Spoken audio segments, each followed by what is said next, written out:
కదా, మీ ఫ్రెండ్ కోసం వెళ్ళారు, మరి దానిపైన కొద్దిగా సోషల్ మీడియాలో వస్తుంది ఏంటి అసలు? Firstly I would like to tell I'm not politically aligned with any party అండి. నాకు ఒఫిషియల్గా ఏ పార్టీతో సంబంధం లేదు. I'm neutral to all parties. నా అనే వ్యక్తులు ఏ పార్టీలో ఉన్నా పార్టీకి సంబంధం లేకుండా నేను వ్యక్తిగతంగా వాళ్ళకి నా సపోర్ట్ ఇస్తాను. It could be my uncle Pavan Kalyan garu. My love and support is always there for him. And లేదంటే నా ఫ్రెండ్ నంద్యాలలో రవి గారు అవ్వచ్చు, లేదంటే రేపు మా మావయ్య గారు చంద్రశేఖర్ రెడ్డి గారు కావచ్చు, లేదంటే రేపు మా బన్నివాస్ కావచ్చు, ఎవరైనా కావచ్చు. పార్టీకి సంబంధం లేకుండా నేను వాళ్ళకి మద్దతు ఇస్తాను. And my support will be that to my close people. And మీరు పర్టికులర్ అడిగిన దానికి నంద్యాల దాని గురించి చెప్పాలంటే, రవిశంకర్ రెడ్డి గారు నాకు ఎన్నో ఏళ్ళుగా, గత 15 ఏళ్ళుగా మంచి ఫ్రెండ్. అండ్ ఎప్పటి నుంచో నేను ఒక మాట అన్నాను, బ్రదర్ మీరు ఎప్పుడైనా పాలిటిక్స్లోకి వస్తే మీకు ఖచ్చితంగా నేను మీ ఊరు వచ్చి మీకు సపోర్ట్ చేస్తాను ఎప్పుడు అనేవాడిని. నేను మాట ఇచ్చాను. బట్ 2019లో ఆయన యాక్టివ్ పాలిటిక్స్లోకి వచ్చిన తర్వాత నేను అప్పుడు రాలేకపోయాను, ట్వీట్ పెట్టాను. ఈ 2024కి వచ్చేసరికి అప్పటి నుంచి నా మనసులో ఉంది, అదే ఇలా మాట ఇచ్చాం కదా, ఖచ్చితంగా వచ్చి ఒకసారి నాకు కనపడాలని నా మనసులో ఉంది. అండ్ ఈసారి ఈ ఎలక్షన్లో ఆయన నుంచుందని తెలిసింది అంటే నేనే ఫోన్ చేసి బ్రదర్ చెప్పాను కదా వస్తానని, నేను వద్దాం అనుకుంటున్నాను చెప్పాను. వచ్చాను. నేను మా వైఫ్ పర్సనల్గా వచ్చి ఆయన ఊరు విజిట్ చేసి ఆయన ఇంటికి వెళ్ళి ఆయన్ని ఒక గుడ్ విల్ జెస్చర్ కింద ఆయన కలిసి బెస్ట్ విషెస్ చెప్పేసి వచ్చేసాను. లేదు, థ్యాంక్ యూ.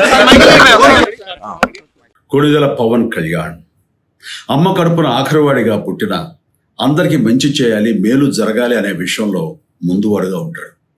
తన గురించి కంటే జనం గురించి ఎక్కువగా ఆలోచించే మనస్తత్వం నా తమ్ముడు కళ్యాణ్ బాబుది. ఎవరైనా అధికారంలోకి వచ్చాక ప్రజలకు ఏదైనా చేయాలనుకుంటారు.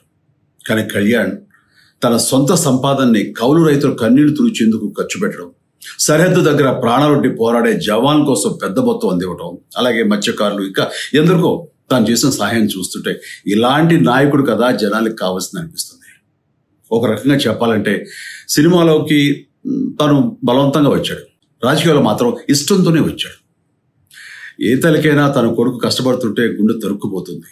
అలాగే ఏ అన్నకైనా తన తమ్ముడు అనవసరంగా మాటలు పడుతుంటే బాధ వేస్తుంది.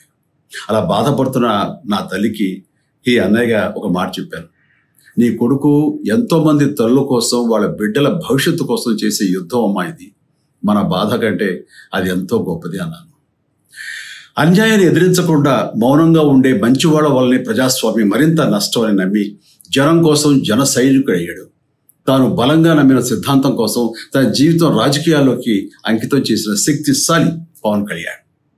ప్రజల కోసం, రాష్ట్ర భవిష్యత్తు కోసం ఆ శక్తిని వినియోగించాలి అంటే చట్టసభలో అతని గొంతు మనం వినాలి. జనమే జయను నమ్మే జనసేనాని ఏమి చేయగలడో చూడాలంటే మీరు పిఠాపురం ప్రజలు కళ్యాణ్ని గెలిపించాలి. మీకు సేవకుడుగా, సైనికుడుగా అండగా నిలబడతాడు. మీకోసం ఏమైనా సరే కలబడతాడు, మీ కళ నిజం చేస్తాడు. కొణిదెల పవన్ కళ్యాణ్ అమ్మ కడుపున ఆఖరివాడిగా పుట్టిన, అందరికీ మంచి చేయాలి, మేలు జరగాలి అనే విషయంలో ముందువాడుగా ఉంటాడు.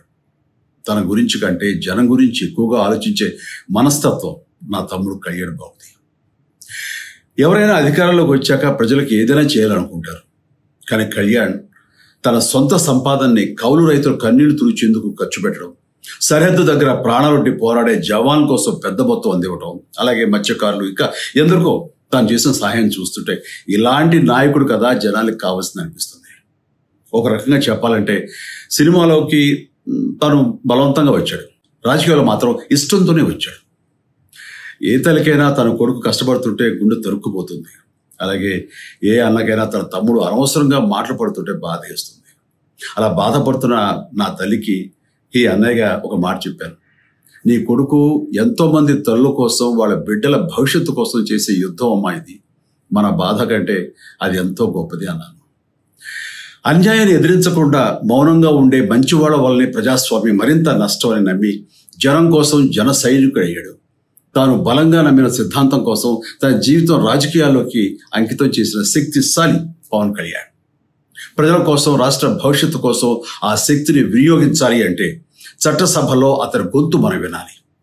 జనమే జయను నమ్మే జనసేనాని ఏమి చేయగలడో చూడాలంటే మీరు పిఠాపురం ప్రజలు కళ్యాణ్ని గెలిపించాలి.